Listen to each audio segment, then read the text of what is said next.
नमस्कार. वसंत व्याख्यानमालेतलं आजचं व्याख्यान कैलासवासी गौरीताई टिळक स्मृती व्याख्यान आहे. कैलासवासी गौरीताई टिळक या कैलासवासी जयंतराव टिळक यांच्या स्नुषा आणि संस्थेचे विद्यमान अध्यक्ष माननीय डॉक्टर दीपक टिळक यांच्या पत्नी. त्यांनी केसरी परिवाराची धुरा गेली अनेक दशकं समर्थपणे सांभाळली. त्याशिवाय सोलापूरहून प्रसिद्ध होणाऱ्या दैनिक केसरी गर्जनेचं संपादकपद त्यांनी सांभाळलं. काही वर्षांपूर्वी त्यांचं दुर्दैवी निधन झाल्यानंतर वसंत व्याख्यानमालेच्या ज्ञानसत्रामध्ये शक्यतो महिलाविषयक एखादं चिंतन प्रकट व्हावं त्यांच्या स्मरणार्थ असा आम्ही प्रयत्न करतो आणि त्यानुसार आजचं व्याख्यान इथं होणार आहे. आजचं व्याख्यान देण्यासाठी ज्यांना आम्ही निमंत्रित केलं आहे त्या आहेत माननीय श्रीमती विनया खडपेकर. मी त्यांचा अगदी थोडक्यात परिचय करून देतो. मुंबई विद्यापीठामधनं 1972मध्ये मराठी घेऊन MA झाल्यानंतर आस्थागायत म्हणजे एकूण 50 वर्ष स्त्रीवादी लेखन, चिंतन, संशोधन, स्त्रीवादी साहित्याचा अनुवाद अशा कामामध्ये श्रीमती विनया खडपेकर सक्रिय आहेत. सुरुवातीला काही काळ मुंबईमध्येच टाटा संस्थेमध्ये, Tata institute of social sciences म्हणजे टाटा समाज विज्ञान संस्थेमध्ये स्त्रीवादी साहित्याचं संशोधन करण्याचं काम श्रीमती खडपेकर यांनी केलं आणि त्याचं फलित म्हणून एका पुस्तकाचं प्रकाशन श्रीमती विनया खडपेकर यांच्या झालं. त्याच काळामध्ये मुंबई आणि नंतरच्या काळात पुण्यामधल्या अनेक स्वयंसेवी संस्थांशी श्रीमती विनया खडपेकर संबंधित आहेत. स्त्री उवाच ही मुंबईस्थित चळवळ असेल किंवा पुण्यामधल्या जाणीव, चाणक्य मंडळ, साहित्यप्रेमी भगिनी मंडळ अशा संस्था असतील, अशा सामाजिक सांस्कृतिक संस्थांच्या माध्यमातून श्रीमती विनया खडपेकर गेली काही दशकं कार्यरत राहिल्या. या दरम्यान विविध स्वरूपाचं लेखन विनयाताईंनी केलं. त्यामध्ये कथासंग्रह, कादंबरी, अनुवादित कादंबऱ्या आणि चरित्र अशा सर्व तऱ्हेच्या साहित्याचा समावेश आहे. प्रतिसाद हा त्यांचा कथासंग्रह प्रसिद्ध आहे. भिंती ही त्यांची लघु कादंबरी प्रसिद्ध आहे आणि याशिवाय काही अनुवादित कादंबऱ्यांसाठीही विनया खडपेकर आपल्या सगळ्यांना ज्ञात आहेत. पण आवर्जून उल्लेख केला पाहिजे तो म्हणजे ज्ञात अज्ञात अहिल्याबाई होळकर या नावाने त्यांनी जे अहिल्याबाई होळकरांचं चरित्र लिहिलं त्याचं सर्व थरातून स्वागत झालं आणि त्या पुस्तकाची दखल घेऊन त्यांना तब्बल 7 पुरस्कार या पुस्तकासाठी मिळालेत. सगळ्याचा उल्लेख करणं शक्य नाही, पण मी 3 पुरस्कारांचा जरूर उल्लेख करीन. पुण्याच्या महाराष्ट्र साहित्य परिषदेचा पुरस्कार या पुस्तकाला मिळाला. महाराष्ट्र शासनाचा लक्ष्मीबाई टिळक पुरस्कार या पुस्तकाला मिळाला आणि सोलापूरचा अत्यंत प्रतिष्ठेचा मानला जाणारा भैरूरतन दमाणी पुरस्कारही अहिल्याबाई होळकर चरित्राला त्या निमित्ताने विनया खडपेकर यांना मिळाला. तेव्हा लेखिका, अनुवादिका, स्त्रीवादी, चिंतनशील अशा साहित्यिका आणि संपादिका अशा विविध रूपांमधनं आपण विनया खडपेकर मॅडमना ओळखतो. यूट्यूबवरच्या आजी ग या कार्यक्रमामुळेही आपण काहीजण त्यांना ओळखतो आणि आज गौरीताई टिळक यांच्या स्मरणार्थ स्त्रियांशीच संबंधित एका विषयावर म्हणजे स्त्रियांची आत्मचरित्रे या विषयावर बोलण्यासाठी आम्ही श्रीमती विनयाताई खडपेकर यांना निमंत्रित केलेलं आहे. सध्या श्रीमती विनया खडपेकर या पुण्याच्या राजहंस प्रकाशनामध्ये संपादिका म्हणून कार्यरत आहेत. वसंत व्याख्यानमालेतलं कैलासवासी गौरीताई टिळक स्मरणार्थ व्याख्यान श्रीमती विनया खडपेकर आता देतील. स्त्रियांची आत्मचरित्रे हा त्यांच्या व्याख्यानाचा विषय असेल. धन्यवाद.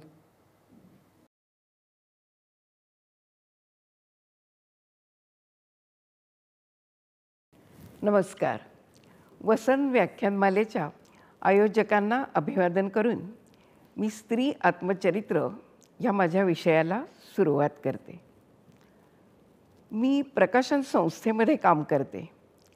तिथं अनेक वाचक येत असतात आणि पुस्तकं विकत घेणारे वाचक आवर्जून सांगतात की आम्ही आत्मचरित्र जास्त वाचतो, कथा कादंबऱ्या आम्हाला नको आहेत आता. कारण कथा कादंबऱ्या एक प्रकारे काल्पनिक विश्व असतं, त्यापेक्षा हे थेट अनुभवांचं जे विश्व आहे ते आम्हाला आवडतं. म्हणून आमची पसंती ही चरित्र आत्मचरित्रांना असते. आत्ता माझा बोलण्याचा विषय आहे आत्मचरित्र. तेव्हा आत्मचरित्र या वाङ्मय प्रकाराची नेमकी बलस्थानं कोणती? आत्मचरित्र लोकांना का वाचावंसं वाटतं? तो थेट अनुभव असतो आणि वाङ्मय प्रकाराच्या दृष्टीने जर बघितलं तर सामाजिक इतिहास आणि कलाकृती यांच्या सीमारेषेवरचा असा हा वाङ्मय प्रकार आहे. ही कलाकृती आहे, कारण कलाकृती कशी असते की कलाकृती हा आत्माविष्कार असतो त्या व्यक्तीचा. त्या अर्थाने आत्मचरित्र, आत्मकथन हा आत्माविष्कार असतो. तो पूर्णपणे त्या व्यक्तीच्या दृष्टिकोनातून लिहिला जात असतो. म्हणजे काय असतं की त्या व्यक्तीला एकच घटना, एकच आयुष्य त्या व्यक्तीला जसं दिसेल तसंच ते दुसऱ्या व्यक्तीला दिसेल असं नाही. हा कलाकृतीचा जो निकष असतो आत्माविष्कार, तो आत्मचरित्र ह्या वाङ्मय प्रकाराला लागू आहे. पण त्याच्यामध्ये त्या व्यक्तीच्या दृष्टिकोनातून जे भोवतालचं विश्व दिसत असतं ते भोवतालचं विश्व हे काल्पनिक नसतं, ते थेट निवेदन असतं. त्याचं एक चित्र ह्या पुस्तकांमध्ये, या आत्मचरित्रांमध्ये उमटतं. म्हणून तो सामाजिक इतिहासाचं ते एक साधन आहे. तो सामाजिक इतिहास आहे असं नाही, तो सामाजिक इतिहासाचं साधन आहे. माझं हे सांगणं मी आणखीन उदाहरणांनी स्पष्ट करते. प्र के अत्रे आजच्या पिढीलासुद्धा, आता इथे जरा असा प्रश्न येतो की हा श्रोतृवर्ग हा कोणत्या वयाचा आहे हे नेमकं मला माहीत नाही. पण प्र के अत्रे हे नाव महाराष्ट्रामध्ये अजूनही सगळ्यांना ज्ञात आहे.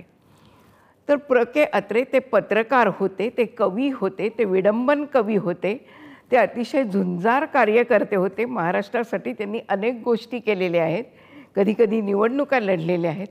ह्या प्र के अत्रे ह्या माणसाचं आत्मचरित्र मी कसा झालो, मी पत्रकार कसा झालो, मी शिक्षक कसा झालो, मी इंग्लंडला कसा गेलो, एकामागून एक आपण ती सगळी प्रकरणं वाचत जातो. पण हेच आयुष्य त्यांची कन्या शिरीष पै हिच्या दृष्टिकोनातून आपल्याला जेव्हा दिसतं तेव्हा ते आयुष्य खूप वेगळं दिसतं. ह्या वडिलांच्या दुःखद बाजू तिला कोणत्या अनुभवाव्या लागल्या, ह्या वडिलांच्या घरातल्या बाजू कशा होत्या ते शिरीष पै आपल्याला सांगतात. ह्या अत्रेयांना जेव्हा दुसरी स्त्री भेटली तेव्हा त्यावेळेला त्यांच्या पत्नीचं आयुष्य कसं झालं हे त्यांची पत्नी सुधा अत्रे ही गोदा तरंग ह्या आत्मकथनामध्ये आपल्याला सांगते. मी वडिलांना कशी भीत होते, वडील कधीतरी कसे उगवायचे आणि काय व्हायचं हे अत्र्यांची धाकटी मुलगी मीना देशपांडे आपल्याला सांगते. म्हणून आत्मचरित्र हा आत्माविष्कार आहे. त्याच्यामध्ये जे सत्य दिसतं ते लेखकाला, त्या स्वतः आत्मनिवेदकाला दिसलेलं सत्य असतं. ते सत्य सगळ्यांनाच दिसेल असं नसतं.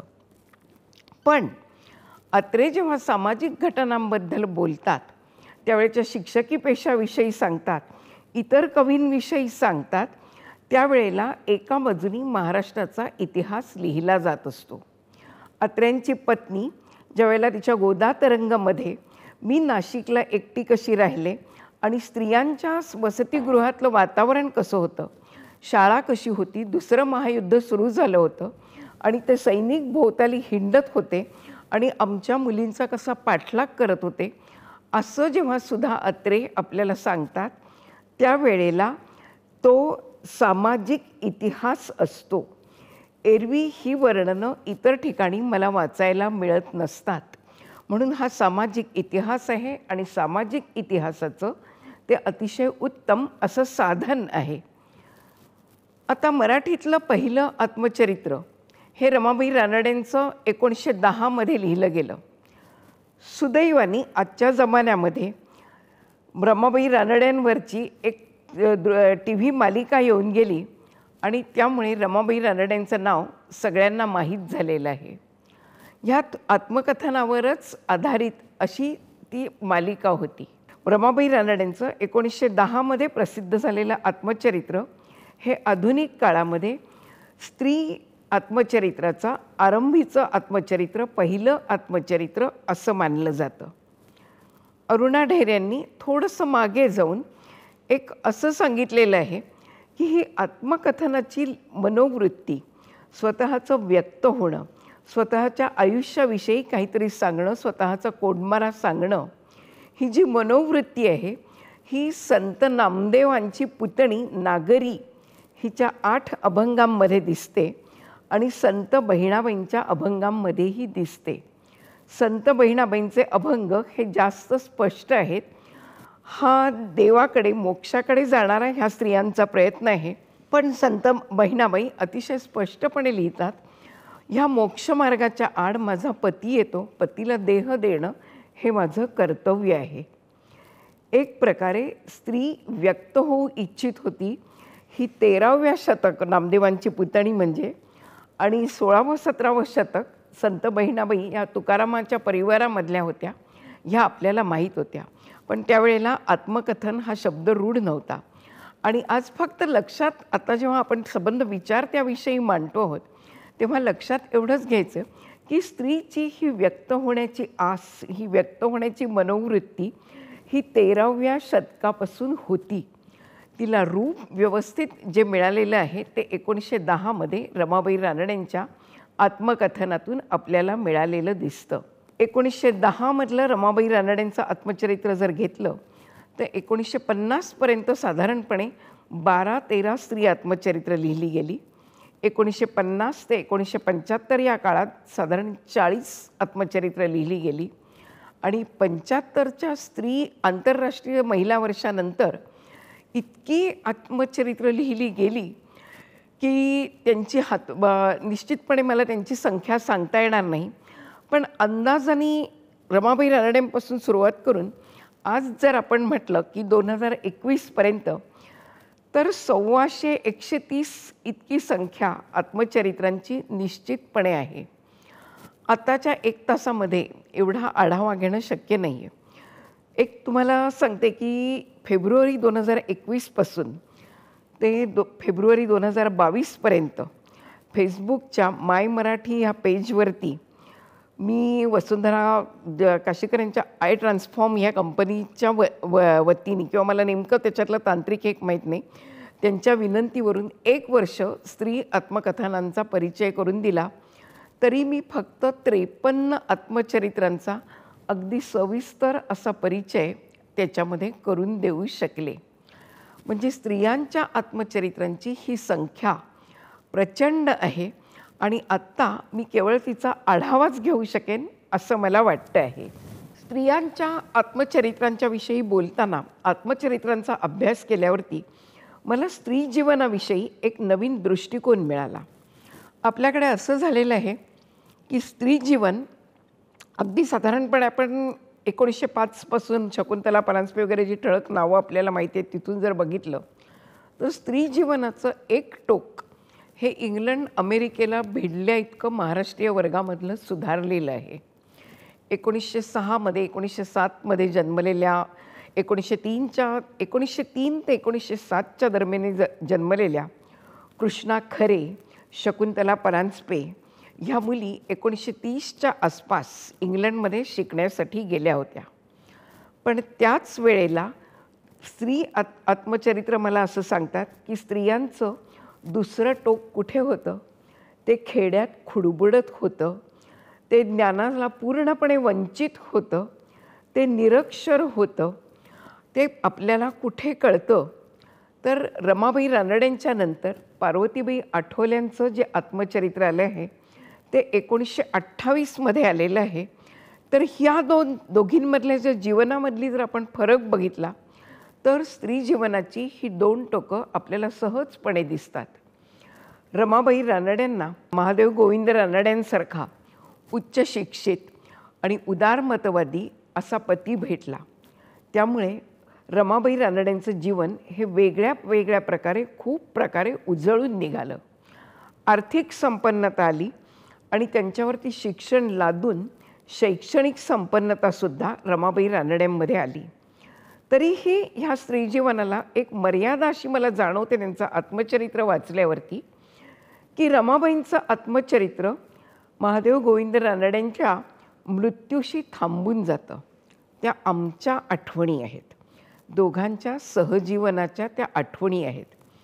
वास्तविक पाहता रानड्यांच्या मृत्यूनंतर रमाबाईंनी खूप मोठा कर्तृत्व काळ, रमाबाईंची कर्तृत्व काळाला सुरुवात जी झालेली आहे किंवा ते जे बहरलं आहे ते महादेव गोविंद रानडे गेल्यानंतरचं आहे.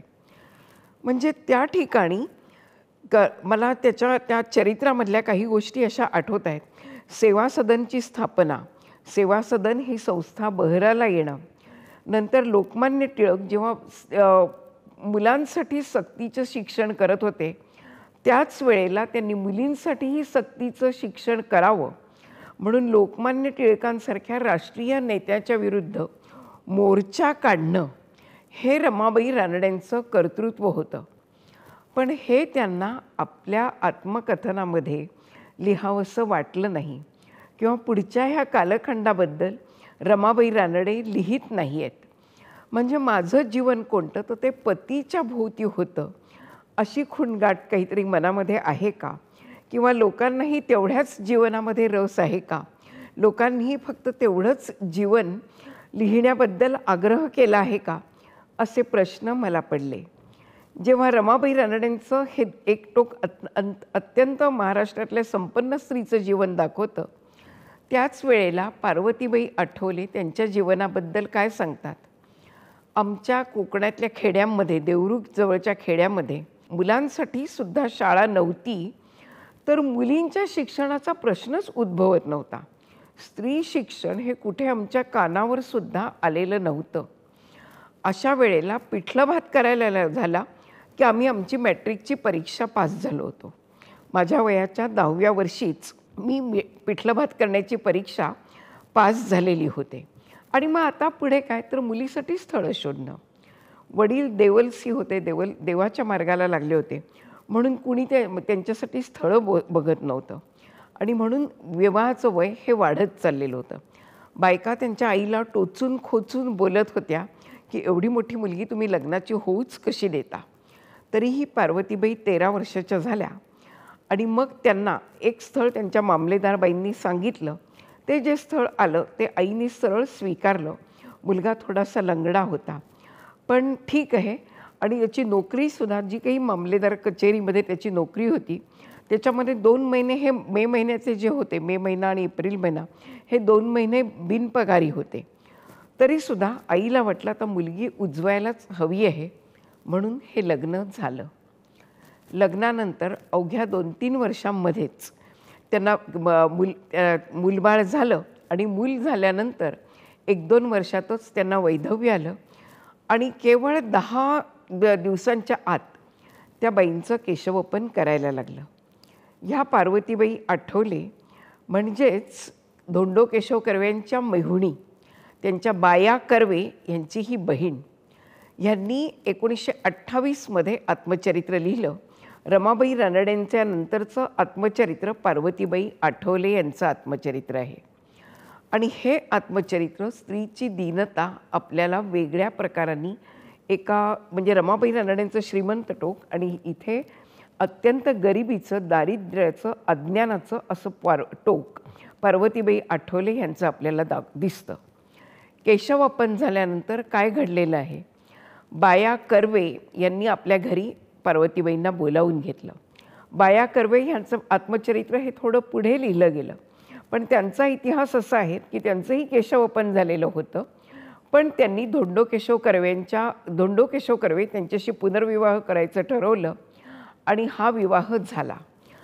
धोंडो केशव कर्वे आणि बाया कर्वे यांच्या पुनर्विवाहाला उभा महाराष्ट्र विरोधात होता. तरी त्या विरोधाला न जुमानता त्यांनी हिंगण्याला कर्वे स्त्री शिक्षण संस्था सुरू केली. त्यामुळे आपल्या दुसऱ्या मुलींनी पार्वतीबाईंनी तिथे पार्वतीबाई जर तिथे गेली तर तिच्यावरती ह्या आपल्या मेहुण्यांचे आणि यांचे काहीतरी वाईट संस्कार होईल, ही पण सुधारिके मार्गाला जाईल का, लोक आपल्याला पुन्हा वाळीत टाकतील का, अशा प्रकारच्या शंका पार्वतीबाईंच्या आईवडिलांच्या मनामध्ये होत्या. आणि पार्वतीबाई स्वतःसुद्धा आपल्या बहिणी आणि मेहुणा यांच्या मार्गाबद्दल अत्यंत साशंक होत्या. पण शेवटी त्यांनी निर्णय घेतला की माझ्या मुलाचं शिक्षण झालं पाहिजे. म्हणून त्या बाया कर्वे यांच्याकडे राहायला आल्या आणि मग धोंडो केशव कर्वे यांचा त्यांच्या मनावर जो परिणाम झाला आणि त्यांच्या कार्यात त्यांना सहभागी कसं व्हावंसं वाटलं आणि त्या सहभागी कशा झाल्या, हा सबंध वृत्तांत या त्यांच्या माझी कहाणी ह्या आत्मकथनामध्ये येतो. ह्या आत्मकथनाचं आणखीन काही घटनांची मला नोंद घ्यावीशी वाटते. ह्या 16 केशवपन झालेल्या बाई जेव्हा अण्णा कर्व्यांच्या आश्रमाविषयी माहिती सांगण्यासाठी ज्या वेळेला लोकांमध्ये हिंडायला लागल्या, त्यावेळेला ही 16 केशवपन झालेली बाई ही काय आम्हाला शिकवणार आहे? बरं, येते ते येऊ देत, पण लोकांनी त्यांचं व्याख्यानाला या आणि लोकांनी प्रतिक्रिया कशी दिली. समोर जे काही 10-12 लोक बसलेले होते ते त्यांच्याकडे पाठ करून बसलेले होते.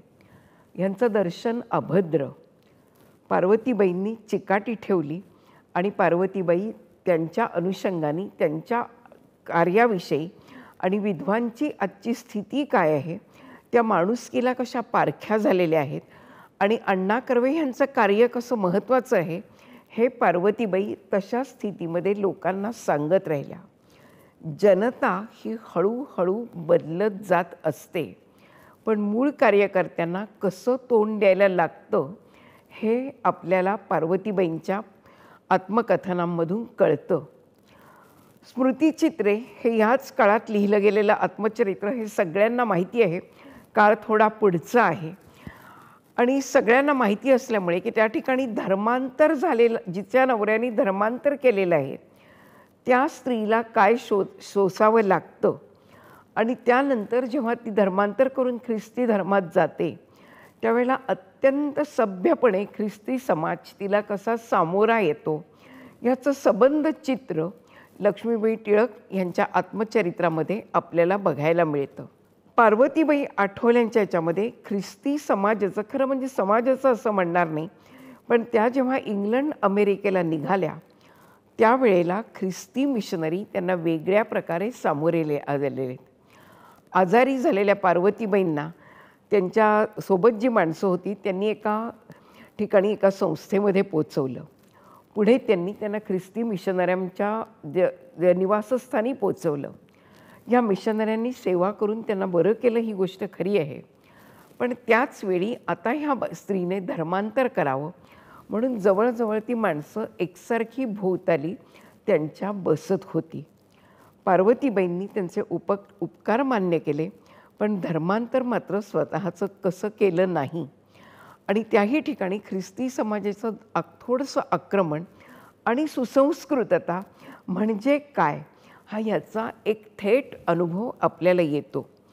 आत्मचरित्र, आत्मकथन या वाङ्मयाचं बलस्थान असं आहे की हे जे विषय आपण आत्ता पाहतो आहोत की धर्मांतर, स्त्रीची अत्यंत अगतिक अशी असलेली स्थिती, ती माणुसकीला पारखी झालेली तिची स्थिती, तिची दैन्यावस्था, ही आपल्याला लोकहितवादींचे निबंध, त्या काळामधले मी सांगते, लोकहितवादींचे निबंध, आगरकरांचे निबंध, या निबंधातूनही कळते. पण इथे त्या ठिकाणी विधानं येतात, त्या ठिकाणी उदाहरणं थोडी थोडी आटोपली जातात. पण ही जी आत्मकथनं आहेत ती तत्कालीन स्त्रीच्या दैन्यावस्थेविषयी जनतेशी थेट संवाद करतात आणि त्या जनतेशी ती थेट संवाद करतात असं नाही. तर आज मी पार्वतीबाईंच्या पणतीच्या वयाची मी असेन, माझ्याशीही ती आज संवाद साधू शकतात. आज माझ्या नातवंडांच्या पतवंडांच्या पिढीशीही ही आत्मकथनं थेट संवाद साधणार आहेत. हे आत्मकथन, आत्मचरित्र ह्या वाङ्मय प्रकाराचं बलस्थान आहे, हे आपण नेहमी लक्षात ठेवलं पाहिजे. आपल्याला हा संबंध आत्मचरित्राचा, स्त्री आत्मचरित्राचा पसारा इथे अजून अर्ध्या 1 तासामध्ये मला पूर्ण करायचं आहे. त्या अनुषंगाने पुढे जी आत्मचरित्र लिहित गेली त्याच्यामधली ठळक ठळक आत्मचरित्रांचे जे टप्पे आहेत त्या टप्प्यांकडे मी जाते आणि विशेष जे प्रकार आहेत त्यातल्या काही आत्मचरित्रांविषयी मी तपशिलाने बोलते आणि नंतर मी आत्मचरित्रांबद्दल, स्त्री जीवनाविषयी आणि महाराष्ट्रात जीवनाविषयी निष्कर्ष कोणते आले आहेत आणि सामाजिक इतिहासाचं साधन म्हणजे काय आहे ते तुम्हाला सांगणार आहे. ह्याच काळामधली पार्वतीबाई यांच्या फक्त नामोल्लेख करते. आगरकरांची पत्नी यशोदाबाई आगरकर हिनी सांगितलेल्या आठवणी प्रसिद्ध झालेल्या आहेत. काशीताई कानिटकर ह्या स्वतः उत्तम लेखिका होत्या. त्यांचं आत्मकथन प्रसिद्ध झालेलं आहे. खूप पुढच्या काळात ते प्रसिद्ध झालेलं आहे, पण ही ह्या काळामधली महत्त्वाची आत्मचरित्र आहेत.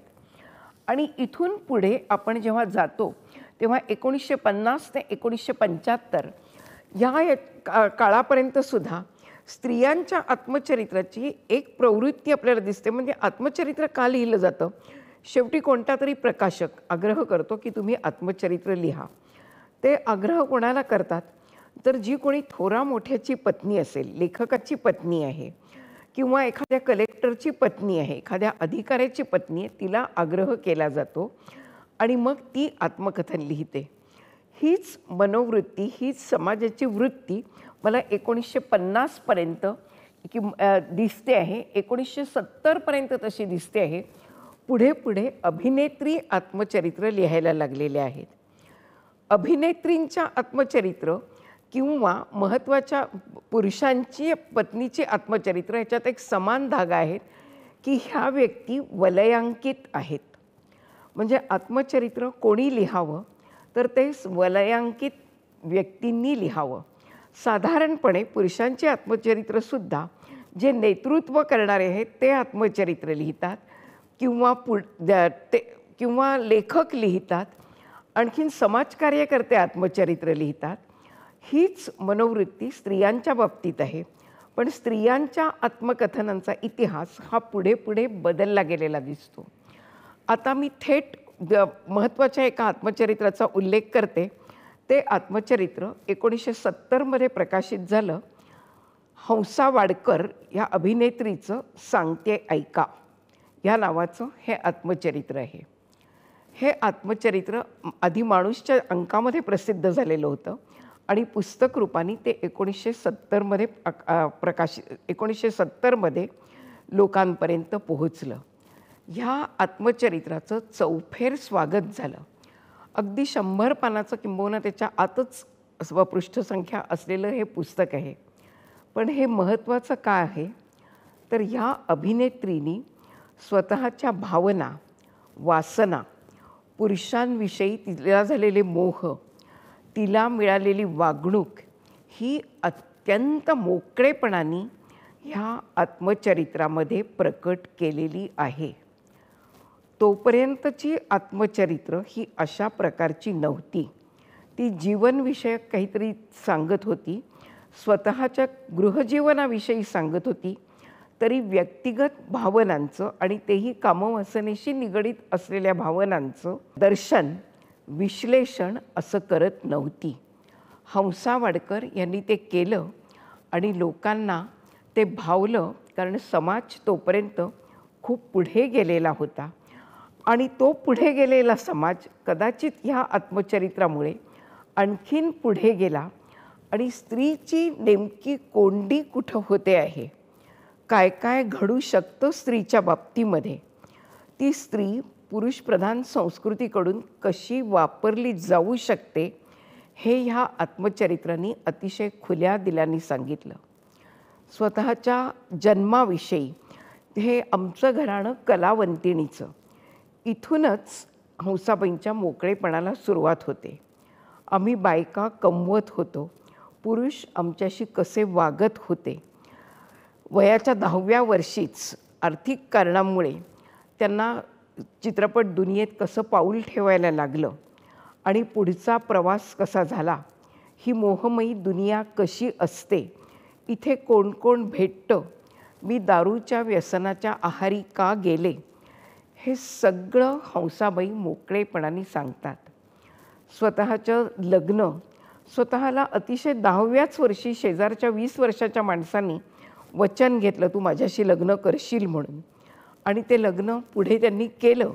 ह्या लग्नातून नेमकं कोणतं सुख मिळालं, कोणतं दुःख काय काय वाट्याला आलं, हे सगळं त्या सांगतात. विवाह विच्छेद असा करावा लागला का, त्या वेगळ्या कशा झाल्या. नंतर एक आणखीन वेगळं पर्व त्यांच्या आयुष्यामध्ये येऊन जातं की दारूच्या आत्यंतिक आहारी असताना, नवऱ्याकडून भांडण करून बाहेर पडलेलं असताना एका हॉटेलमध्ये कोणीतरी जोशी नावाचे गृहस्थ भेटले आणि त्याच्या मागे मागे ही सुप्रसिद्ध गाजलेली अभिनेत्री ही त्याच्या मागे मागे कुठच्या तरी खेड्यात राहिली, अज्ञात झाली 1-2 वर्ष. तिच्या तिथे अतिशय हालअपेष्टा भोगल्या, तरीही त्याच्या माणसांशी समरस झाली. मग तिथून तिने पुन्हा नवऱ्यालाच पत्र लिहिलं आणि नवरा तिथे येऊन पोहोचला पोलिसांना घेऊन आणि त्यांनी कसं तिथून तिला सोडवलं. ही सबंध कथा हंसाबाईंनी मोकळेपणाने लिहिलेली आहे. आणि मुलगी जेव्हा त्यांच्याकडे येऊ इच्छित होती तेव्हा या मुलीला त्यांनी मोकळेपणे सांगितलं, मी ही अशी बाई, म्हणजे सगळ्या गावभर भटकणारी, व्यसनाधीन झालेली, तू तुझ्या वडिलांकडेच खुशाल सुखाने राहा.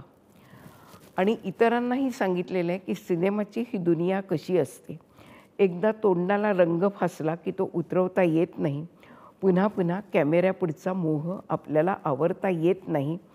असं होतं म्हणून मी शेवटपर्यंत ह्या दुनियेशी राहिले. इतक्या विपरीत अशा घटना आहेत. जेव्हा बंदरकर त्यांचा नवरा जो आहे तो त्यांना सोडवून आणत होता, काही कागदोपत्री उपचार त्यांना पुरे करायचे होते. या बाईचा इतिहास त्या न्यायाधीशाला माहिती असणार. जो न्यायाधीश पुढची कागदपत्र देणार होता तो अतिशय म्हातारा होता. त्याने त्यांना आत बोलावून बलात्कार केला. हे आपल्या वाचनाला आलं की खरोखर काहीही आडाखे, स्त्रीचं मन, पुरुषाचं मन आणि कोणाच्या अंगामध्ये कोणा राक्षस शिरतो. मुखवटा न्यायाधीशाचा आहे, ती स्त्री कागदपत्रांसाठी त्यावेळेला त्यांच्या पुढे अगतिक झालेली आहे. अशा वेळेला तो वयाने वयस्कर असलेला तो माणूस तिच्यावरती बलात्कार करतो आणि नंतर त्याच्याकडूनच ती कागदपत्र घेऊन ती परत निघते. हा मोकळेपणा हंसाबाईंच्या आत्मचरित्रामध्ये जेव्हा आपण वाचतो तेव्हा मनात येतं की ह्याच्या आधी खूपदा हे असं घडलेलं असू शकेल, पण बायका व्यक्त होत नव्हत्या, बायका बोलत नव्हत्या, बायका व्यक्त व्हायला लागल्या, बायकांनी व्यक्त झालं पाहिजे असं सगळ्यांना वाटायला लागलं. स्त्रियांना स्वतःला वाटायला लागलं, भोवतालच्या समाजाला वाटायला लागलं. स्त्रियांच्या व्यक्त होण्याला गती केव्हा मिळाली तर 1975च्या आंतरराष्ट्रीय महिला वर्षाच्या वेळी.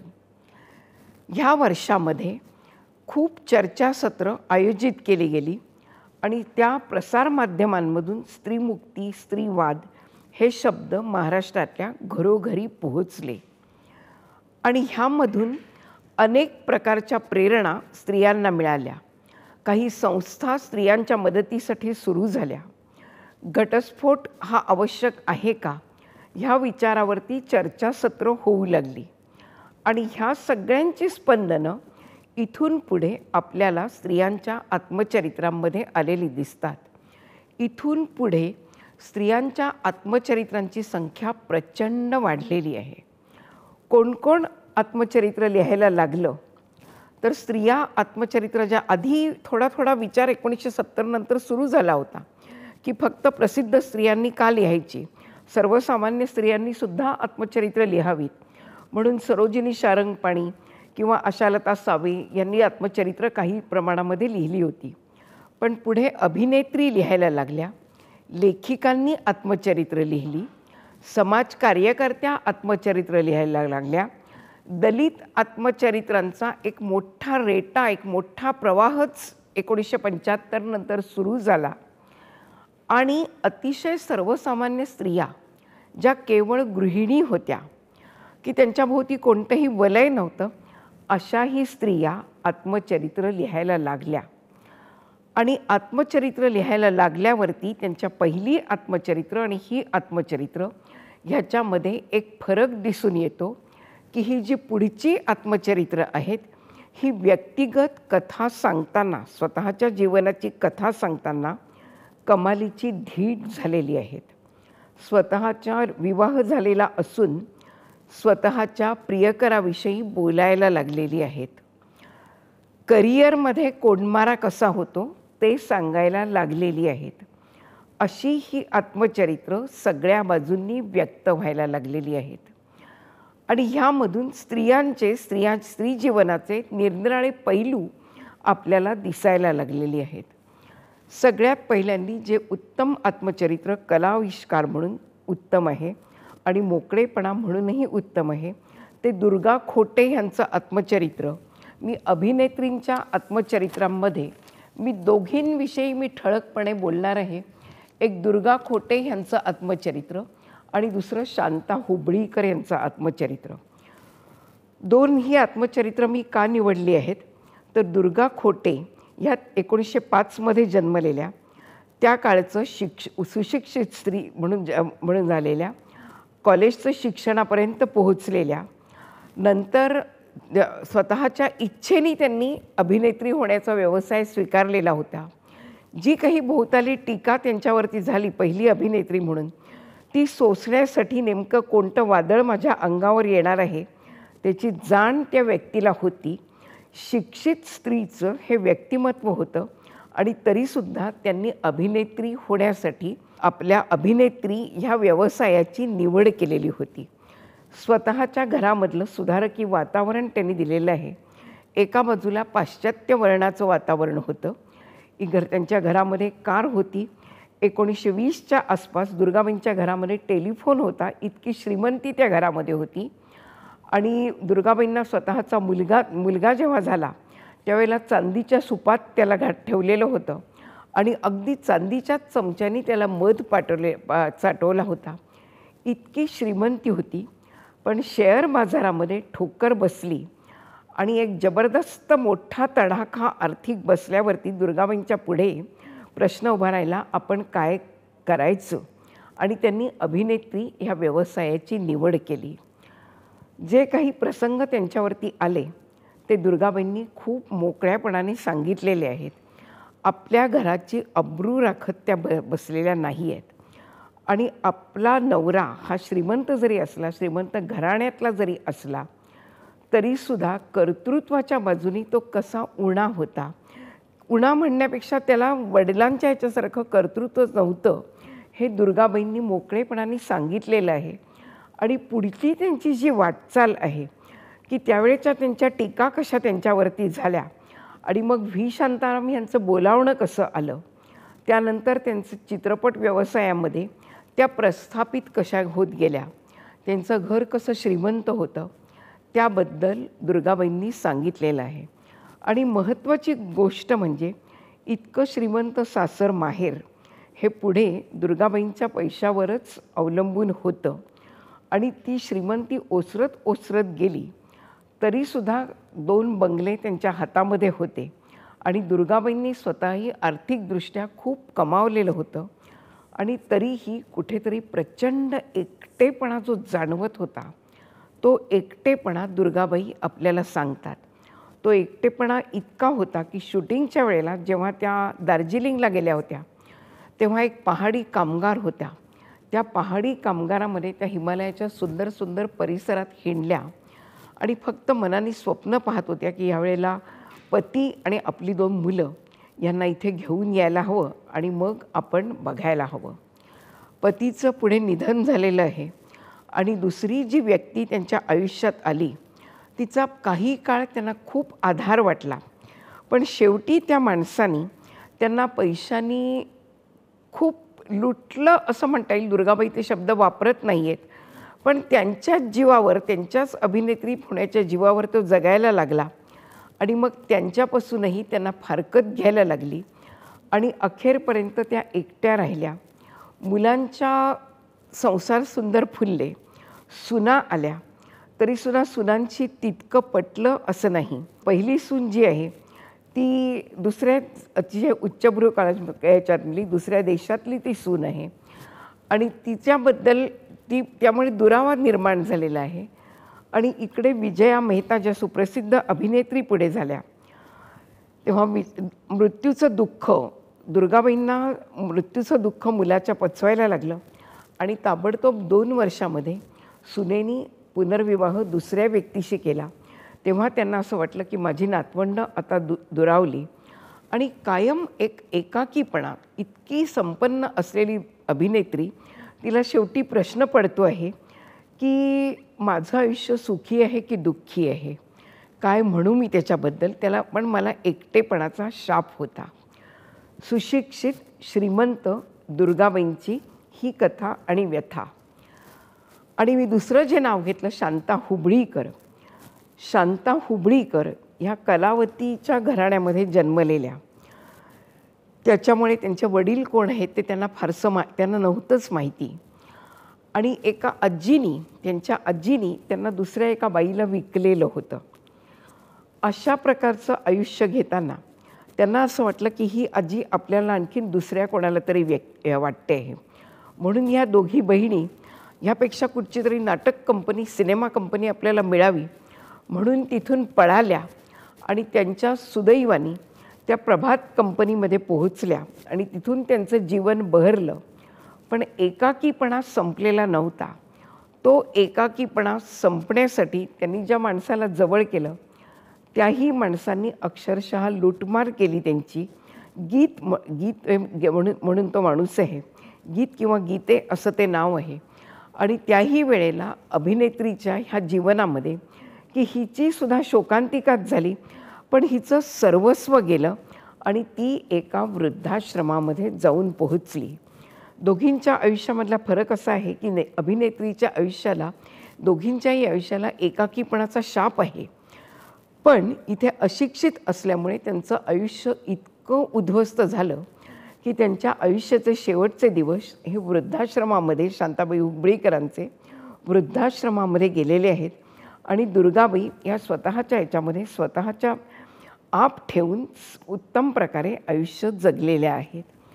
अभिनेत्रींच्या नंतर मी येते लेखिकांच्याकडे. लेखिकांच्या बाबतीमध्ये दोन जणींचं मी आत्मचरित्राविषयी सांगते. एक आहे मालती दांडेकर यांचं आत्मचरित्र आणि दुसरं मी सांगणार आहे ते इंदिरा संत यांचं आत्मचरित्र. मालती दोघीही लेखिका आहेत, पण मालती दांडेकर ज्या आहेत त्यांचं आयुष्य एक सुखी संपन्न असं आयुष्य होतं. वयाच्या 16व्या वर्षी मालतीबाई ह्यांच्या घरामध्ये आलेल्या आहेत. मालतीबाईंचा जन्म साधारण 1915च्या आसपासचा आहे आणि वयाच्या 16व्या वर्षी माधवराव दांडेकर यांच्या घरामध्ये त्या आलेल्या आहेत. ह्या सहजीवनाचं एक वैशिष्ट्य असं, आणि मालतीबाईंच्या लग्नापासून मी सांगते आहे की मालतीबाईंचं काय होतं, त्याला लेखन वाचनाची खूप आवड होती. आणि हा नवऱ्याचं जेव्हा स्थळ हे चालून आलं तेव्हा नवरा देखणा होता, त्यांना आवडला. पण त्यांची आई त्यांना एकसारखं असं म्हणत होती, अगं मुला, मी ह्या सामाजिक इतिहासाचं म्हणून मी सांगते, मुलगा एकुलता एक, त्याला फक्त आई, नातेवाईक नाहीत, शेतीवाडी नाहीत. तेव्हा असलं स्थळ हे त्या काळात डावं समजलं जातं. फक्त सांगलीमध्ये एक नोकरी आणि नोकरीवरती ते अवलंबून आहे, तू नाही म्हणा, पण हे लग्न ठरलं असलं तरी मोडून टाकू. पण मालतीबाईंना हा मुलगा पसंत होता. त्या म्हणाल्या, नाही, मला ह्याच मुलाशी लग्न करायचं आहे. आणि हे माधवराव शिक्षणाने आणि स्त्रीविषयक इतके प्रगल्भ मताचे होते की मालतीबाईंना त्यांनी फार उत्तम प्रकारे साथ दिली. ती त्यांचा लेखन वाचनाचा छंद होता, तो माधवरावांनी खूप वाढू दिला. स्वतःची आई जेव्हा विरोध करायला लागली तेव्हा त्यांनी आईला समजावून सांगितलं, अगं बायका विणकाम करतात, भरतकाम करतात, तसा तिचा हा छंद आहे, ती काही वाईट साईट लिहित नाही, मी बघून घेतलं आहे ती कशा प्रकारचं लिहिते ते. त्यामुळे मालती दांडेकर ह्या लेखिका म्हणून चांगल्या प्रकारे नावारूपाला आल्या. आपल्या संसारही छान झाला. त्यांच्या सगळ्या याच्यामध्ये त्याची ती कहाणी जी आहे ती वाचत जावीशी वाटते. पुढे मुलांच्या बाबतीत जी काही थोडी दुःख वाटायला आली, विशेष आहे मालतीबाईंचं की मुलांनी अपमान जो केला तो अपमानसुद्धा मालती दांडेकर यांनी लिहिलेला आहे. वेळ खूप थोडा आहे म्हणून मी आणखीन पुढे जाते आहे. इंदिरा संत यांचं शिक्षण पूर्ण झालेलं होतं, पदवीधर होत्या. हॉस्टेलमध्ये राहून त्यांनी शिक्षण केलेलं होतं आणि विचारांनी प्रगल्भ होत्या. त्यामुळे इंदिरा संत यांचं आत्मकथन जे आहे ते आत्मकथन सामाजिक इतिहासाचं साधन म्हणून मला खूप महत्त्वाचं वाटतं. त्याच्यामध्ये सुभाष बाबूंची भेट आहे, तत्कालीन कवींविषयी आहे, जेव्हा एकदा त्या साहित्य संमेलनाच्या अध्यक्ष म्हणून निवडल्या गेल्या, त्यावेळेला साहित्य संमेलनाचं वातावरण कसं होतं, त्यांना तिथे वागणूक कशी मिळाली, त्याबद्दल इंदिराबाईंनी लिहिलेलं आहे की एकंदरीत आपले साहित्यिक बाहेर जरी कसेही वागत असले तरीसुद्धा मला तिथे वागताना, मी स्त्री आहे म्हणून माझ्याशी फार अलिप्तपणाने वागले, इतके अलिप्त की कुठेतरी ते थोडंसं अपमानकारक आहे का, अशी शंका इंदिराबाईंना येऊन गेली. आणि पुढे त्या असं म्हणतात की मला असं वाटतं ह्यांची काहीतरी आपसातली राजकारणं असावीत, म्हणून गावकुसाबाहेर बेळगावसारख्या असलेल्या मला हे अध्यक्षपद दिलं गेलं की काय. इंदिराबाईंचं आत्मकथन अनेक बाजूंनी आपल्याला असं विचार करायला लागतं. त्याच्यात त्यांच्या स्वतःच्या सावत्र आईचा पण उल्लेख आहे. त्या दृष्टीने कुटुंब संस्थेचं एक वेगळं चित्र इंदिरा संत यांच्या साहित्यामध्ये येतं. पुढे जाऊन मी आणखीन कार्यकर्त्या स्त्रियांबद्दल बोलते. ह्या कार्यकर्त्या स्त्रिया 3 जणींबद्दल मला सांगावंसं वाटतं आहे. मंगला भागवत. मंगला भागवत यांचं कोणा एकीची आत्मकथा असं मंगला भागवत यांचा परिचय म्हणजे विलेपार्ल्यामधली महिला संघ ही संस्था त्यांनी उभी केली. मूळ त्या कम्युनिस्ट तत्त्वज्ञानाचा अभ्यासक होत्या आणि कार्यकर्त्या होत्या. पण वैवाहिक जीवनामध्ये आंदोलनात्मक कार्याकडे आपल्याला वळता येणं शक्य नाही असं जाणवल्यानंतर त्यांनी संस्थात्मक काम हातात घेतलं. ते अत्यंत तडीला नेलं, चांगल्या प्रकारे तडीला नेलं. आणि त्यावेळेला त्यांच्या वाट्याला जे सहजीवन आलेलं आहे ते सहजीवनाचं चित्र हे फार वेगळं आहे, फार तापदायक आहे. आणि त्याबद्दल अगदी खुलेपणाने त्यांनी लिहिलेलं आहे.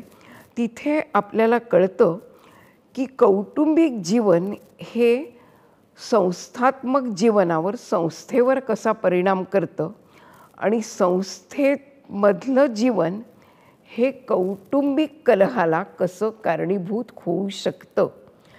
ह्या कारणासाठी हे आत्मचरित्र अवश्य वाचावं. कारण ह्याच्यामध्ये पुढे यांच्या 2 सुना आहेत. त्या दोन्ही सुना त्यांच्या संस्थेच्या कार्यात उतरलेल्या आहेत आणि त्यांच्यामध्ये जो कलह सुरू झाला त्याबद्दलचं चित्रही मंगला भागवत यांनी लिहिलं आहे. इतक्या मोकळेपणाने समाजकार्यकर्ते फार क्वचित आत्मचरित्र लिहितात.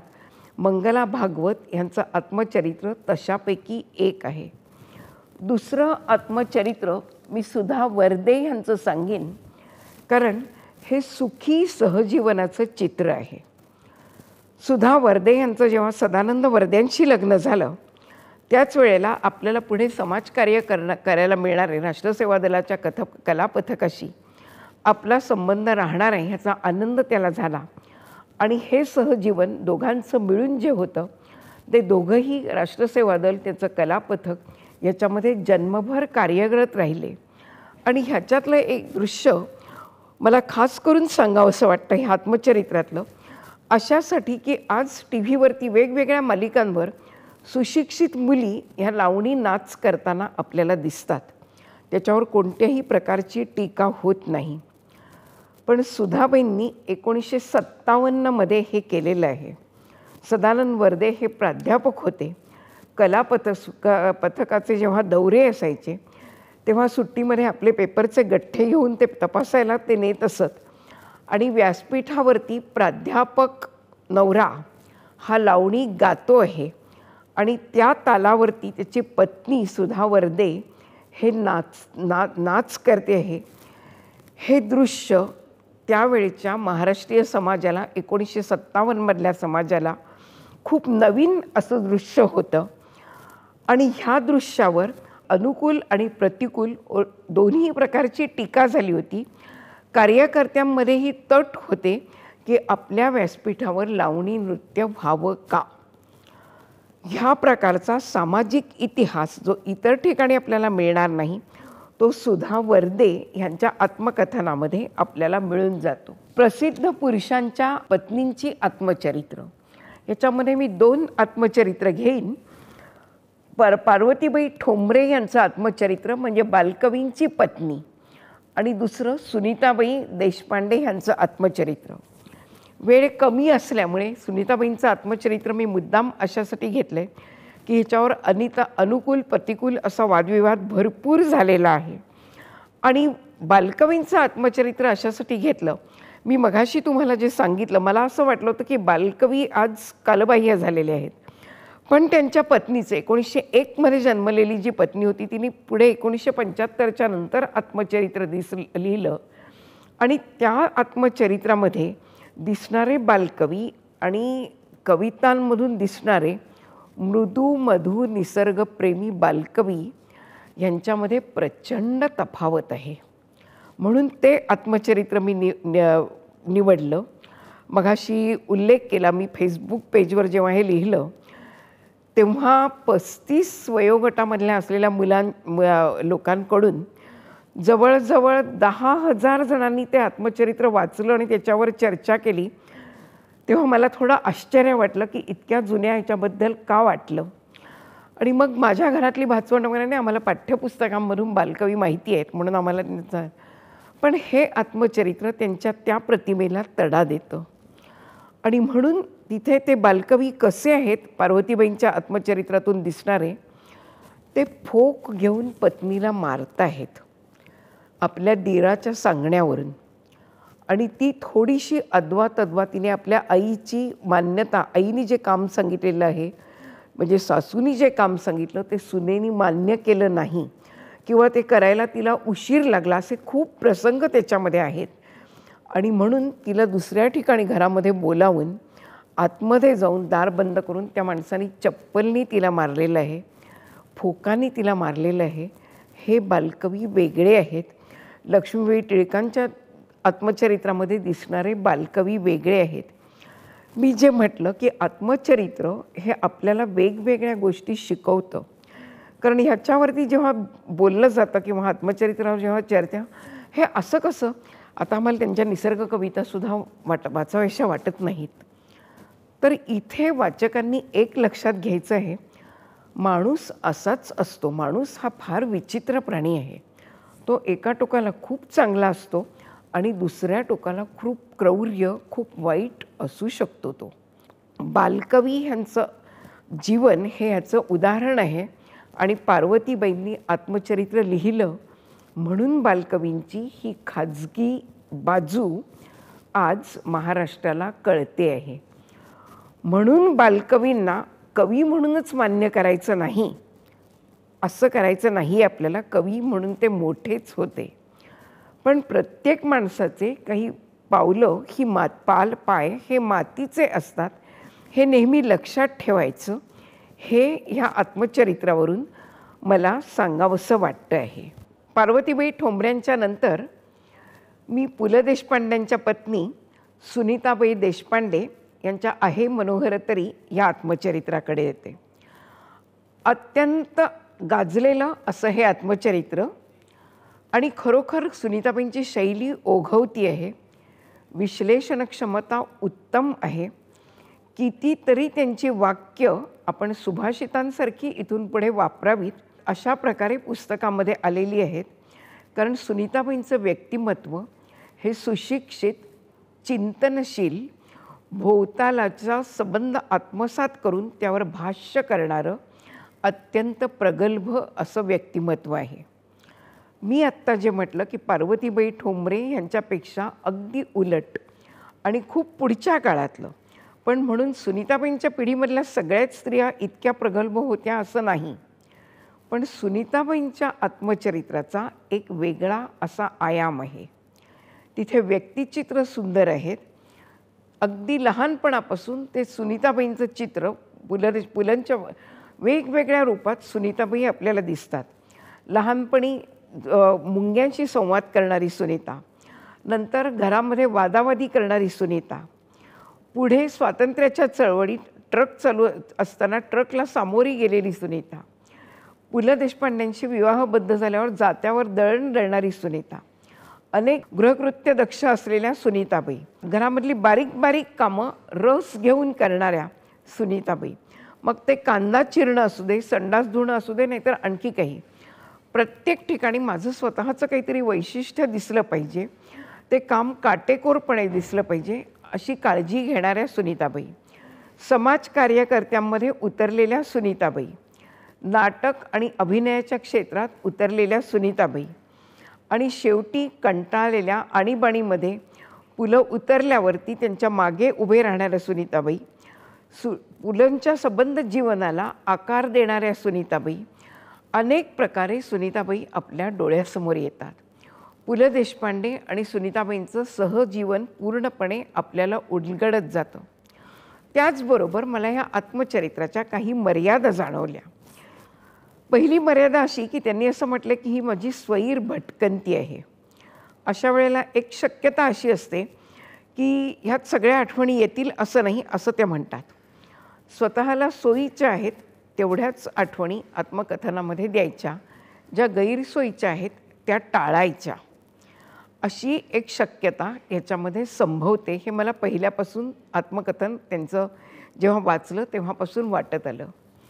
दुसरं म्हणजे काही ठिकाणी आपल्याला असं वाटतं की जो प्रसंग आहे भैयाचा आणि त्यांचा रात्रीचा जो प्रसंग, की त्या तिथे झोपल्या, घरात दुसरं कोणी नव्हतं आणि त्यांनीच स्वतः पुढाकार घेऊन त्या भैयाच्या जवळ गेल्या आणि नंतर भैयावर आळ घेतला की तू माझ्या मागे लागलास का लागलास, अशा प्रकारचा.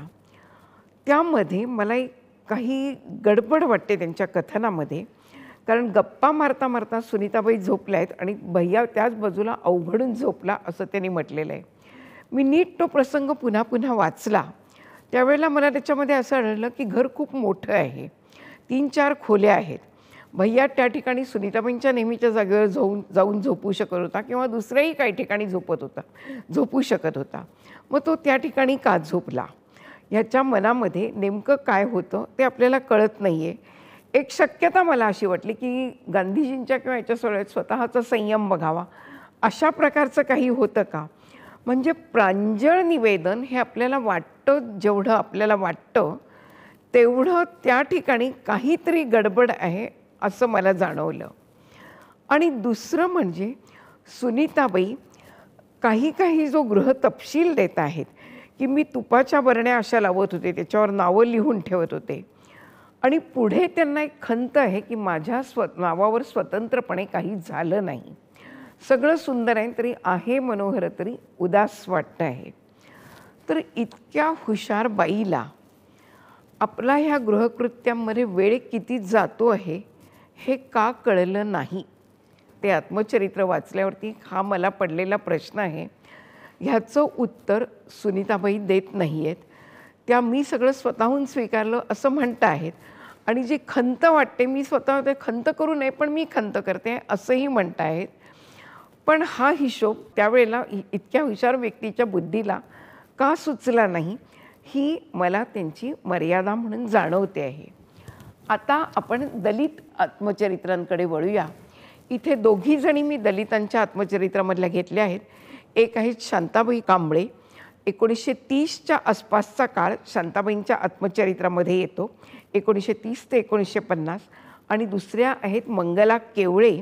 मंगला केवळे यांचा 1957चा जन्म आहे, त्यामुळे त्याच्या पुढचा काळ मंगला केवळे यांच्या आत्मचरित्रामध्ये येतो. शांताबाईंचं जे आत्मचरित्र आहे, शांताबाई शिकलेल्या आहेत आणि बालवाडीमध्ये ग्रामीण भागामध्ये नोकरी करत आहेत. त्यांचं लग्न झालं आहे पण त्या माणसाने त्यांना टाकलेलं आहे, दुसरी स्त्री घरात आणलेली आहे. तरीही शांताबाई आपलं शिक्षित जरी झालेल्या असल्या तरीसुद्धा अर्थार्जन करायला लागलेल्या असल्या तरी त्या काडीमोड असा शब्द तिथे स्पष्टपणे येत नाही आहे. त्या दुसरीकडे गेलेल्या आहेत, नोकरीच्या सगळे कुडाळ नावाच्या गावाला त्या गेलेल्या आहेत. वडील बरोबर त्या ठिकाणी आलेले आहेत आणि त्या ठिकाणचा त्यांचा जर दिनक्रम बघितला तो ग्रामीण चित्र आपल्याला त्याच्यामध्ये दिसतं की त्यांच्याबरोबर त्यांचं मूल आहे, ते झोळीत आहे, ते तिथे इकडे शाळा चालवत आहेत आणि इकडे मुलाला झोके देत आहेत, झोळीमधल्या मुलाला मध्येच येऊन त्या मुलाला पाचत आहेत.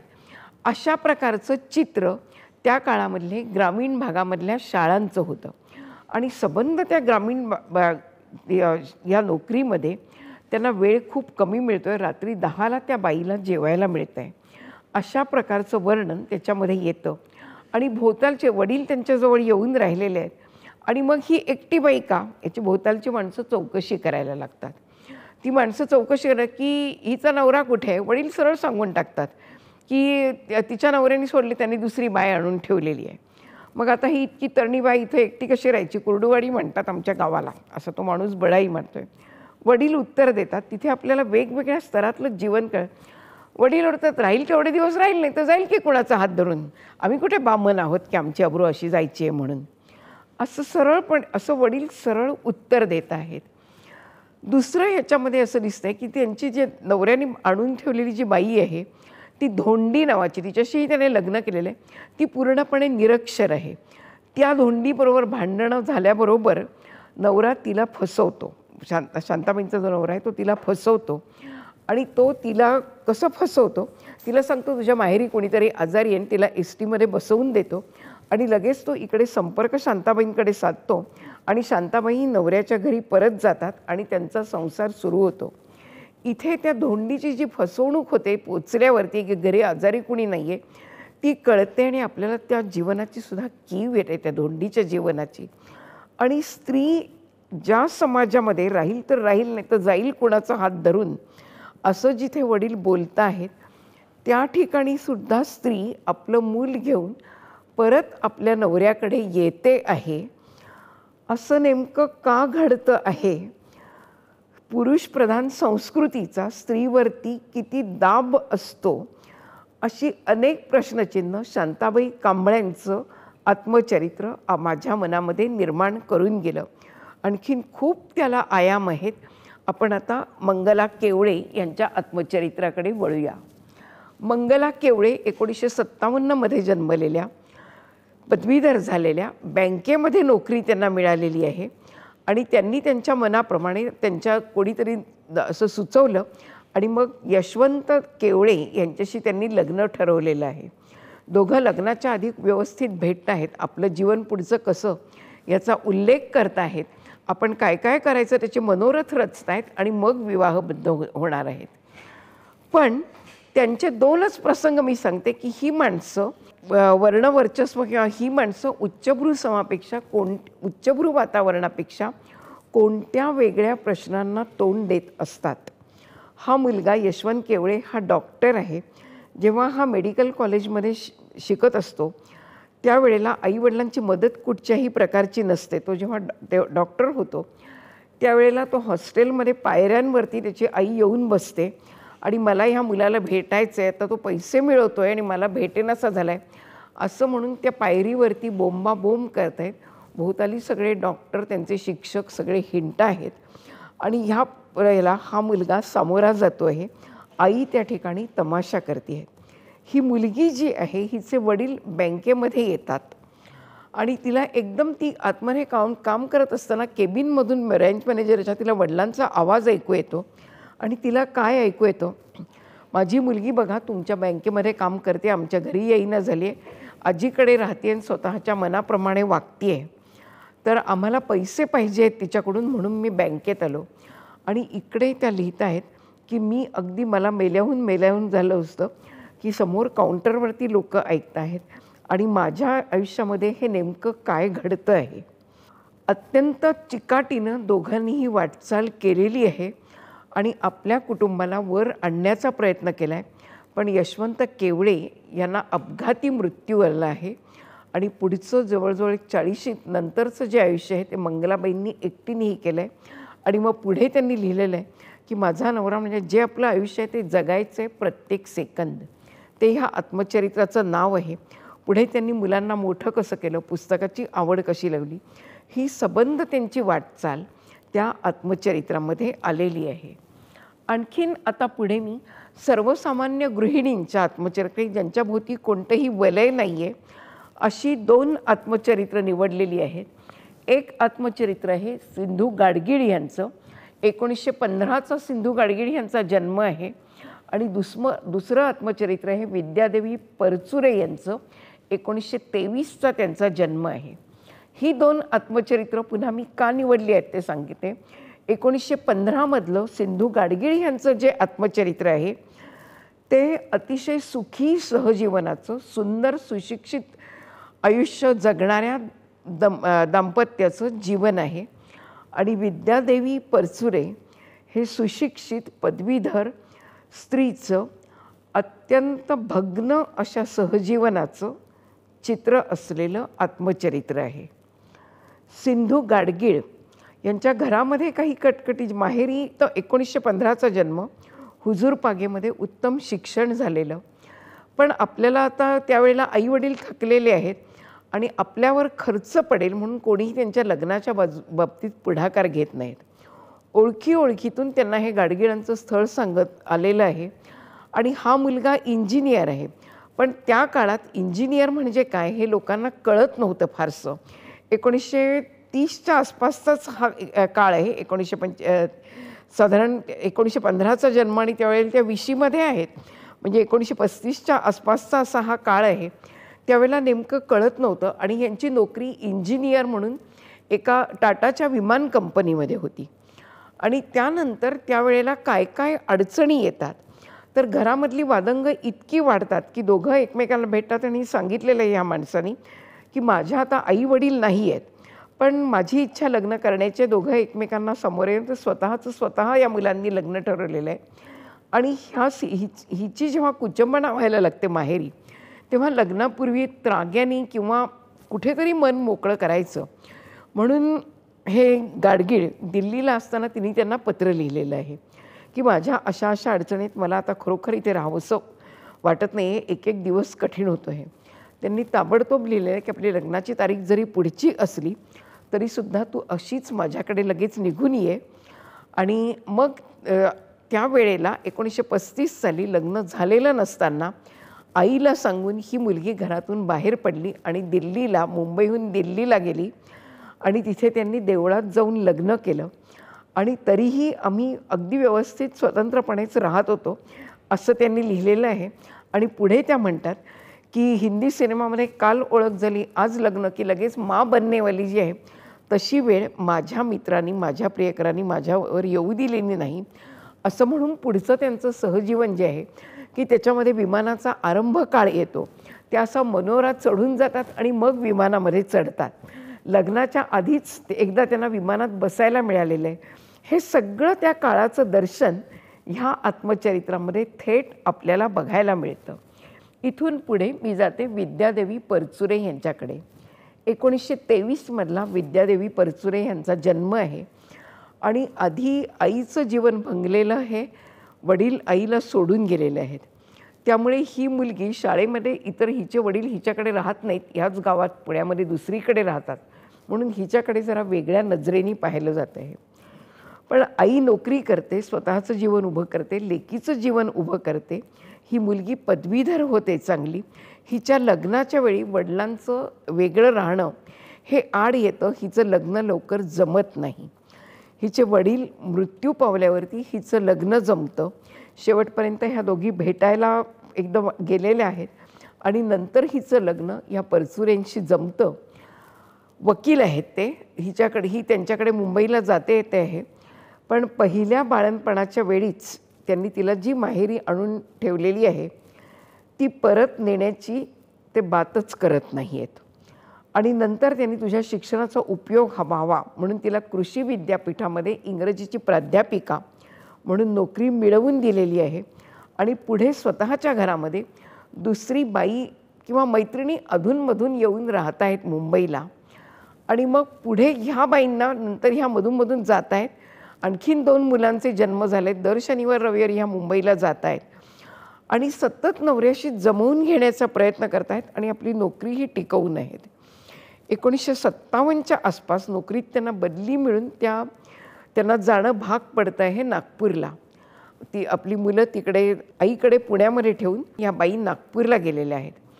त्या ठिकाणी जे प्रिन्सिपॉल आहेत ते त्यांचं खूप चांगल्या प्रकारे स्वागत करतात. तुम्ही एकट्याच जर राहणार आहात तर तुम्ही दर शनिवार रविवारी माझ्या घरी या, मी माझ्या बायकोची मुलीची ओळख करून तुम्हाला देतो. तुम्हाला काही अडचण असेल तर तुम्ही या माझ्याकडे, असं एक आधार दिल्यासारखं प्रिन्सिपॉल देतात. पण भोवतीचे जे प्राध्यापक आहेत ते कुचाळक्या करायला लागतात. एक जे प्राध्यापक आहेत ते म्हणतात ही मुलाला सोडून दिली जी आलेली आहे ही कसली आई, ही कोणीतरी चटोर बाई असली पाहिजे, हिच्यामध्ये काही अर्थ नाही आहे. दुसरे जे प्राध्यापक आहेत ते आणखीन काही काही वावड्या उठवतात. ह्या वावड्यांनी त्या अस्वस्थ झाल्या, पण शेवटी त्यांनी ठरवलं की आपल्याला इथे राहायचं आहे, एकटंही जगायचं आहे, तर असं घाबरून घाबरून चालणार नाही आहे. त्यांनी एका प्राध्यापकाला घरी बोलून सांगितलं की तुमची पत्नी जर माझ्या मुलांना सांभाळायला तयार असेल तर मी माझी मुलं इकडे घेऊन येते नागपूरला, नाहीतर तुम्ही तुमचं तोंड बंद करा. त्यावर तो प्राध्यापक एकदम गप्प झाला आणि पुन्हा पुन्हा माफी मागायला लागला. आणि मग त्यांनी पुढे सांगितलं, अशा दुसऱ्याच्या संसारामध्ये वही घालण्यापेक्षा स्वतःच्या नोकरी व्यवसाय जरा नीट सांभाळा. दुसऱ्या प्राध्यापकांना त्यांनी स्वतःच्या सगळ्या प्राध्यापकांच्या समोर सांगितलं की तुम्हाला वाटतंय मी घटस्फोटिता आणि परित्यक्ता आहे, कदाचित हे खरं असू शकेल, पण जे काही तुम्ही करता आहात तर माझ्या जोड्याशी सुद्धा उभं राहण्याची तुमची लायकी नाही आहे. तुम्ही तुमचा व्यवसाय सांभाळा आणि माझं जीवन काय आहे ते मी माझं बघून घेईन. विद्यादेवी परचुरे ह्या बाईंनी अशी स्वतःची वाट शोधलेली आहे. ह्या बाईंचं आत्मचरित्र जरी वलयांकित नसलं तरीसुद्धा ते महत्त्वाचं आहे आणि म्हणून मी निवडलेलं आहे. अशी अनेक आत्मचरित्र तुम्हाला मी सांगितलं मगाशी की 1,200 पर्यंत आत्मचरित्र लिहिली, पण पुढे 2010 नंतर हा आकडा वाढून एखाद वेळेला 150वर सुद्धा गेलेला असेल. सगळ्या आत्मचरित्रांची दखल मी घेऊ शकत नाही. आता मी तुम्हाला अगदी थोडक्यामध्ये माझे आत्मचरित्रांमधून स्त्री जीवनाविषयी काही निष्कर्ष आणि निरीक्षणं जी आहेत ती सांगते आणि सामाजिक इतिहासाचं साधन म्हणून ती कशी महत्त्वाची आहे ते सांगते. पहिल्यांदा मी निष्कर्ष सांगते की शिक्षण घेण्याच्या मार्गातल्या अडचणी बहुतेक स्त्रियांनी आपल्या आत्मचरित्रांमध्ये कथन केलेले आहेत. जास्त स्त्रियांनी 70च्या नंतर आत्मचरित्र लिहिलेली आहेत. अगदी 1-2 आत्मचरित्र 60च्या आत अशी लिहिलेली गेलेली आहेत. ती एक मी नरसाबाई म्हणून एक आत्मचरित्र मला आठवते जे 42व्या वर्षी लिहिलं गेलेलं आहे. नंतर मल्लिका अमर शेख हिचं 25शीतच लिहिलं गेलेलं आहे. दुसरं म्हणजे कौटुंबिक जिव्हाळा आणि कौटुंबिक कलह हा ह्या सगळ्या आत्मचरित्रांमधून येतो. दोन्ही प्रकारचे प्रवाह कुटुंबांमध्ये आहेत. अनेक ठिकाणी स्वतःचं मन स्त्रिया सांगत नाही आहेत. तिथे मला प्रश्न पडला आहे की हे सुचत नाही का बायकांना. म्हणजे अगदी साधे साधे प्रसंग आहेत. अभिनेत्री सीमा मराठीमधल्या त्यांनी एक साधा प्रसंग दिलेला आहे की मला गाऊन घालायला आवडायचा, हाऊस गाऊन. तेव्हा मी दौऱ्यावर जाताना मी गाऊन घेतला, पण माझा मुलगा एकदम चिडला, आई तू गाऊन बिऊन काही घालायचे नाहीत हं. मग तसं तो म्हणाला म्हणून मी गाऊन माझ्या कपड्यांमधून काढून टाकला. मी एकदा लग्नानंतर लगेच माझी सही माहेरची केली. त्याबरोबर माझे पती रमेशदेव जोरात ओरडले की नाही आता अशी सही होताच कामा नाही. ह्या दोन्ही ठिकाणी काहीतरी तरंग सीमाबाईंच्या मनामध्ये उठले असतील, पण सीमाबाईंनी नुसते प्रसंग सांगितले आहेत. मला त्या क्षणी काय वाटलं ते सीमाबाई सांगत नाहीत. जे सुनीताबाई त्यांच्या आत्मचरित्रामध्ये सांगतात, दुर्गाबाई खोटे सांगतात, ते सीमा का सांगत नाही असा मला प्रश्न पडला. असंच आणखीही ठिकाणी होतं. ललिता जोगळेकर म्हणून एक चरित्र अभिनेत्री आहेत. त्यांनी एक प्रसंग लिहिला आहे की त्यांच्या जीवावरच त्यांचं माहेर कुटुंबाच्या आधारदात्या त्या होता. जीवावर असं नाही, कारण आपत्तीत कुटुंब सापडलं होतं म्हणून त्या नाटकामध्ये गेल्या आणि त्यांच्या कुटुंबाचा आधारस्तंभ त्या होत्या. एक नायकिणीचा मुलगा त्यांचा प्रियकर झाला होता आणि त्यांना लग्नाची मागणी घातली होती. त्यावेळेला वडील खूप चिडले आणि ते लग्न बाईंनी वडिलांसाठी नाकारलं. त्यावेळेला मला स्वतःला काय वाटलं ते ललिताबाईंनी लिहिलं नाही. पुढे ललिताबाईंनी नाटक कंपनीमध्ये असलेल्या जोगळेकरांशी लग्न केलं आणि ते जोगळेकर त्यांच्या वडिलांच्या वयाचे होते. अतिशय करुण असा प्रसंग आहे तो की आई त्यांना म्हणते की अगं तू स्वतःच्या पायावर धोंडा पाडून घेते आहेस गं, तरीही मुलगी माघार घेत नाही. त्यावेळेला सुद्धा जुना संदर्भ ललिताबाई देत नाहीत. का देत नाहीत? आत्मचरित्र लेखन करताना सुद्धा ह्या स्त्रियांच्या मनावर काही दडपणं होती का? असं आणखीन मला शिरीष पै ह्या तर लेखिका, अत्रे हे त्यांचे वडील सुधारक होते आणि वडील सुधारक होते. आपला अत्र्यांच्या सुधारकीपणाचा मला कसा आम्हा मुलींना त्रास झाला, बायकोला, हे सगळं त्यांनी लिहिलेलं आहे. पण शिरीष पैंनी जेव्हा व्यंकटेश पैंशी लग्न झालं त्यावेळेला अत्रेंच्या आधी त्यांनी मनाशी असं ठरवलं होतं की मी रजिस्टर विवाह करीन. आधी विवाह संस्थेवर माझा विश्वासच नाही असं त्या म्हणतायत. नंतर मी मंगळसूत्र घालणार नाही असं म्हणत आहेत. आणि मग वडील त्यांच्यासमोर येऊन उभे राहत आहेत. ज्या वडिलांनी आपल्याला आपल्या कॉलेजच्या दिवसामध्ये पुरेसा आधार दिला नाही अशी त्यांची भावना आहे, ते वडील समोर उभे राहून म्हणतात की मला तुझं लग्न माझ्या ह्याच्याप्रमाणे झोकात करायचं आहे. आई म्हणते मंगळसूत्र घालायचं आहे. आणि पुढे शिरीषबाई गप्प बसलेले आहेत आणि त्यांनी सगळं आई आणि वडील यांच्या मनाप्रमाणे करून घेतलेलं आहे. पूर्णपणे पारंपरिक पद्धतीचा विवाह, गळ्यात मंगळसूत्र. शिरीषबाईसुद्धा आपली जी जीवनमूल्य आपण मानलेली होती ती तुटताना, ती तोडताना आणि आईवडिलांच्या मनाप्रमाणे वागताना मला काय वाटलं ते त्या स्पष्टपणे कुठेही सांगत नाहीत. हे असं बायकांचं का घडतं आहे? हे चुकून घडतं का? ह्याला कोणी संपादक यांनी कोणी सल्ला दिला नाही की आपल्याला अशी सवयच नाही आहे की नाही नाही इतकं आपल्या स्वतःबद्दल लिहायचं नाही, असं काही घडतं आहे का? ही सवय हे मला वाटतं जास्त कारण आहे. दुर्गा खोटे किंवा सुनीता देशपांडे ह्या सवयीतून सुटलेल्या आहेत, जास्त जागरूक असलेल्या अशा ह्या स्त्रिया आहेत. सामाजिक इतिहासाचं साधन म्हणून स्त्री आत्मचरित्र ही कशी महत्त्वाची आहेत. स्मृतिचित्रे जर आत्मचरित्र बघितलं तर प्लेगच्या साथीचा तपशील आपल्याला त्याच्यामध्ये येतो आणि त्यावेळेला जी काही धर्मांतरं घडत होती त्याचा तपशील आपल्याला कळतो. ज्यांना कोणाला ह्याविषयी लिहायचं आहे त्यांना ह्या आत्मचरित्र हे एक उत्तम प्रकारचं साधन होऊ शकतं. नंतर काही चालीरीती ज्या आहेत जुन्या शिक्षण संस्थेमधल्या त्या 2-3 आत्मचरित्रांमधल्या आलेल्या आहेत. अनुताई वाघ आणि दुसऱ्या सुशीलाताई महाजन ह्या दोघींची आत्मचरित्र.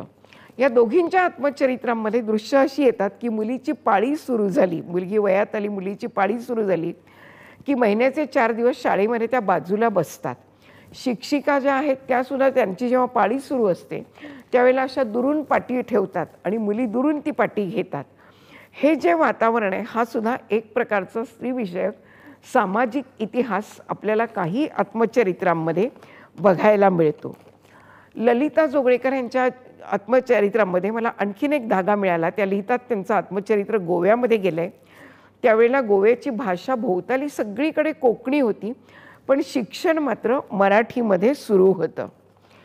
इंदिराबाई लाटकर ह्या चरित्र अभिनेत्री आणि खूप एक वेगळं असलेलं आत्मचरित्र आहे ते. त्या आत्मचरित्रामध्ये ते एक वेगळी घटना, प्रभात चित्रपट ही खूप नावाजलेली कंपनी, तिथली माणसंही अत्यंत चांगली, विद्याप्रेमी, व्यासंगी अशी होती. ह्याच्याबद्दल भरभरून इंदिराबाईंनी लिहिलं आहे. पण आणखीन एक छोटीशी गोष्ट ते जाता जाता नोंदवतात. इतकी नावाजलेली कंपनी, बडे नट जे होते त्यांच्यासाठी उत्तम प्रकारचं मेकअप वापरलं जायचं. आमच्यासारख्या नटनट्यांना मात्र शेवटी चुनकडीचा रंग तोंडावर फासला जायचा. आम्हाला कातडी करपवून त्या रंगामुळे घ्यायला लागायची. ही नोंद इंदिराबाईंनी केलेली आहे. ही चित्रपटाच्या, प्रभातच्या आणि महाराष्ट्राच्याही सामाजिक इतिहासामध्ये तशी महत्त्वाची आहे. आणखीन मी स्त्री शिक्षणाबद्दल आणखीन एक महत्त्वाची नोंद अनुताई वाघांच्या आत्मचरित्रामध्ये आपल्याला मिळते. टिळकांच्या अनुताई बालविधवा आहेत. 13 वर्षाच्या असतानाच त्या विधवा झालेल्या आहेत. त्यांच्या शेजारी राहणाऱ्या दुर्गाबाई त्यांचं आता शिक्षणासाठी त्यांना अकोल्याला घेऊन गेलेले आहेत, विदर्भातल्या अकोल्याला. आणि टिळकांचा मृत्यू झालेला एक म्हणजे 1925ची ही घटना आहे. आणि एका टिळक विद्यालयामध्ये टिळक जयंती खूप उत्तम उत्साहाने साजरी होती आहे. वक्तृत्व स्पर्धा होत आहेत. 1930चा तो काळ आहे. त्यावेळेला वक्तृत्व स्पर्धेमध्ये मुलींनी भाग घ्यायचा नाही अशी त्या अकोल्यातल्या शाळेची पद्धत आहे. मी संबंध स्त्री जीवनाचा जो अभ्यास केलेला आहे त्याच्यामध्ये 1930मध्ये पुण्या मुंबईमध्ये मुली, नऊवारी नेसलेल्या मुली कॉलेज शिक्षण घ्यायला लागलेल्या होत्या. अशा काळामध्ये विदर्भातल्या आपल्या अकोल्यामध्ये शालेय जीवनात स्त्रीला वक्तृत्व स्पर्धेत भाग घेण्याची परवानगी नव्हती. ह्या दुर्गाबाईंनी टिळकांचं चांगलं मोठं टिळकांवरचं व्याख्यान ह्या अनुताई वाघांकडून तयार करून घेतलं आणि परवानगी मागितली. तेव्हा परीक्षकांनी परवानगी दिली. भाषण उत्तम झालं.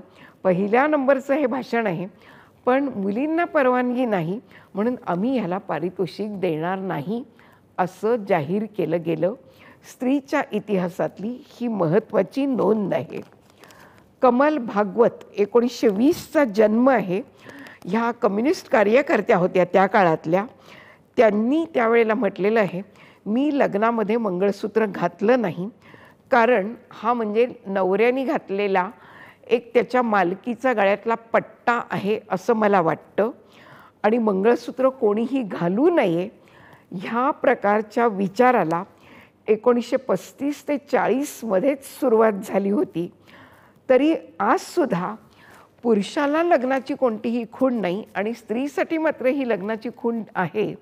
ह्याच्या विरुद्ध काही घडतं आहे असं आपल्याला दिसत नाही.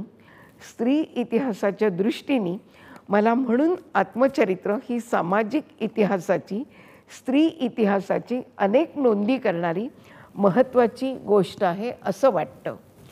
आणखीन आता समारोप करताना मी काही निष्कर्ष असे काही निरीक्षणं अशी नोंदवीन की आपल्या ज्या पारंपरिक कल्पना आहेत की माहेर म्हणजे सुखाचं आगर, त्या प्रकारची भावना इतक्या सगळ्या आत्मचरित्रांमध्ये कुठेही व्यक्त झालेली नाही.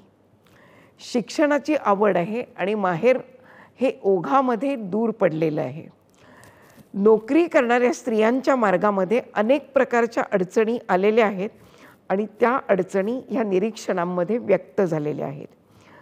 आत्मचरित्र ही प्रामुख्याने विवाहित स्त्रियांनी लिहिलेली आहेत. घटस्फोटित स्त्रियांनी किंवा अविवाहित स्त्रियांनी आत्मचरित्र लिहिलेली नाही आहेत फारशी.